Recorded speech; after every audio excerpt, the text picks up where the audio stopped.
啊，我係嚟自高二 E 班嘅吳鵬，咁我係今屆綜合素養獎嘅得主。適逢4月份啦，係我哋學校嘅安全教育月，咁4月15號咧，亦都係國家安全日嚟㗎。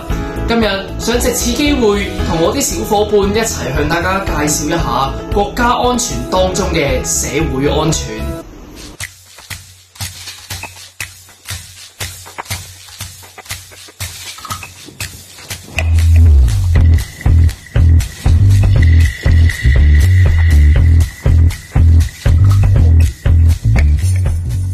哇！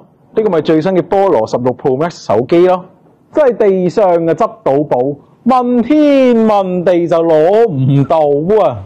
近日警方收到各種財物失竊的報案，接二連三的事件引起了警方的高度關注。接下來，警方都冇有人在意呢啲事㗎啦。如果唔係，我又點會偷到咁多手機呢？先生，警察！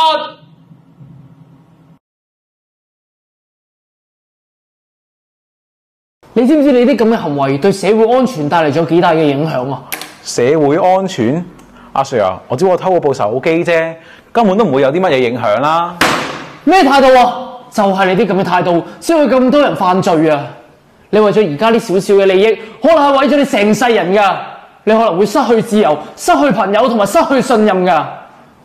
然而，你呢一個行為唔單止影響嘅係你自己啊，係影響咗成個社會嘅安全啊！社會安全唔單止係一個國家、一個社會發展嘅基石，佢更加係影響住經濟嘅繁榮同穩定，仲關乎住每一個市民嘅基本權利同生活質量，人們嘅生活安康同國家嘅發展。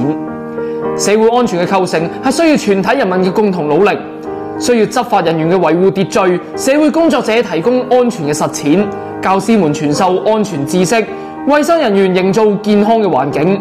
亦都需要每一個志願工作者嘅共同努力同積極配合，需要全體人們嘅高度互助同堅定嘅凝聚力。每一個人都有責任去維護呢個社會嘅安全，參與建設一個和諧嘅社區，先可以帶嚟真正嘅滿足感同成就感，先可以為呢個社會帶嚟真正嘅安全。你知唔知你啲咁嘅行為唔單止係侵犯咗個失主，更加係損害咗成個社會嘅安全啊！你仲有冇咩問題要問啊？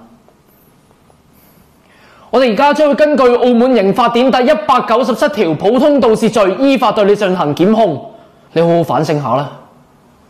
以上就係一啲過往案例分享，喺度都想提提同學們，社會安全的確俾咗大家好多嘅權利同保障，但係而家身為市民嘅你哋都應該做好自己應盡嘅義務，堅守法律嘅底線。將來成為工作者嘅你哋，應該將自己嘅能力投放喺工作上面，貢獻翻俾社會。咁樣先可以實現到社會安全。今日嘅分享到此結束，多謝各位。上述一個比較生動嘅小劇場啦，都希望可以令同學們進一步了解到社會安全。咁其實國家安全嘅範疇咧，仲有好多，大家可以上國家安全嘅官網去深入了解。今日嘅分享到呢度，多謝各位。